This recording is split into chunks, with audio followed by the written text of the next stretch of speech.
হে ৰাইজ, মই আজি এটা ঘৰত আহিছোঁ। সেই মানুহজনৰ নাম হৈছে সুৰজ কীৰ্তনীয়া আৰু এই মানুহজন বদৰুদ্দিন আজমললৈকে অৰ্থাৎ ধুবুৰীৰ সাংসদ বদৰুদ্দিন আজমললৈকে এটা আহ্বান জনাইছে। আৰু কি আহ্বান জনাইছে সকলোবিলাক কথা আপোনালোকৰ সন্মুখত দাঙি ধৰিবলৈ চেষ্টা কৰিম।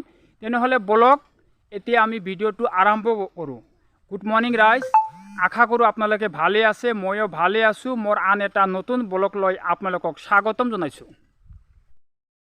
হে ৰাইজ, মই যে আপোনালোকক কৈছিলোঁ মই এটা মানুহৰ ঘৰত আহিছোঁ। সেই তাৰ নাম হৈছে সুৰজ কীৰ্তন নাথ আৰু এই মানুহজনে বদৰুদ্দিন আজমল অৰ্থাৎ ধুবুৰী সাংসদলৈকে এটা আহ্বান জনাইছে। আৰু আপোনালোকে এই ভিডিঅ'টো ধাৰাবাহিকভাৱে আপোনালোকক শ্বেয়াৰ কৰিব আপোনালোকে। আৰু মই তেওঁ কি আহ্বান জনাইছে, কি কাৰণত আহ্বান জনাইছে, সকলোবিলাক কথা এতিয়া মই আপোনালোকৰ সন্মুখত দাঙি ধৰিবলৈ চেষ্টা কৰিম। মোৰ কাষতে যিজন মানুহ বহি আছে তাৰে নাম হৈছে সুৰজ কীৰ্তনীয়া আৰু এই মানুহজনে বদৰুদ্দিন আজমললৈকে এটা আহ্বান জনাইছে।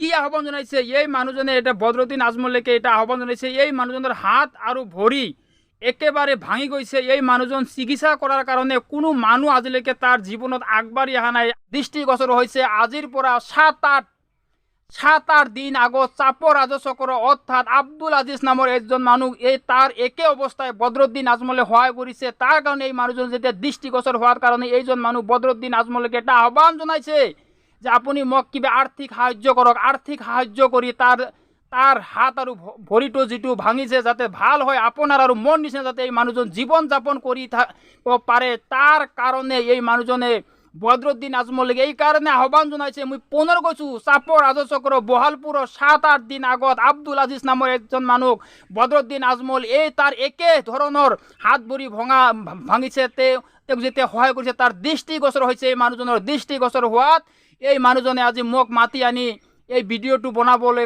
কৈছে। আৰু তাৰ কাৰণে মই কৈছোঁ ধাৰাবাহিকভাৱে এই ভিডিঅ'টো আপোনালোকে শ্বেয়াৰ কৰক। আপোনালোকৰ ওচৰত এটাই আহ্বান, যাতে এই মানুহজনে যেটা আহ্বান জনাইছে বদৰুদ্দিন আজমললৈকে এটা আহ্বান জনাইছে যাতে বদৰুদ্দিন আজমলে যাতে এই মানুহটোক সহায় কৰে। তাৰ কাৰণে আজি এই মানুহজনে মোক তাৰ ঘৰত মাতিছে।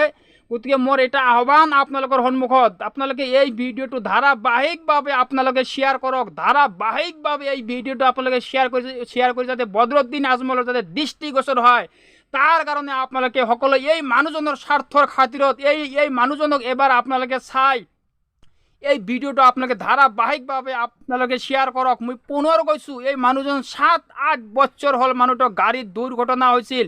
এই মানুহটো গুৱাহাটী আৰু মেঘালয়ত কাম কৰি থকা অৱস্থাত দুৰ্ঘটনা হৈছিল আৰু তাৰ নিষ্ঠুৰ পত্নী আৰু তাৰ নিষ্ঠুৰ ছোৱালী এই মানুহজনক এৰি থৈ গৈছে। তাৰপিছত এই মানুহজন এতিয়া অকলশৰীয়া হৈছে আৰু তাৰ নিষ্ঠুৰ বংশৰ মানুহ বুলি ক'লেও ভুল নহ'ব। তাৰ নিষ্ঠুৰ বংশৰ মানুহ, তাৰ যি অলপ চলপ চাহ সম্পত্তি আছিল সকলোৱে দখল কৰি পেলাইছে আৰু তাৰ এতিয়া একো নাই।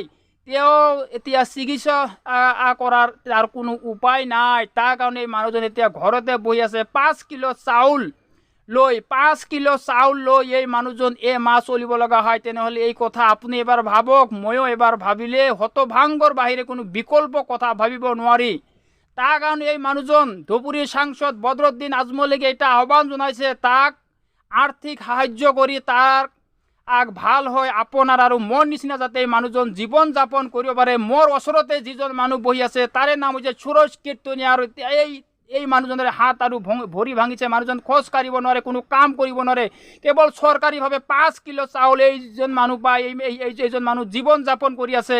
তেনেহ'লে এইটো কথা এবাৰ আপুনি আৰু মই ভাবিলে হতভাংগাৰ বাহিৰে কোনো বিকল্প কথা আৰু ভাবিব নোৱাৰোঁ।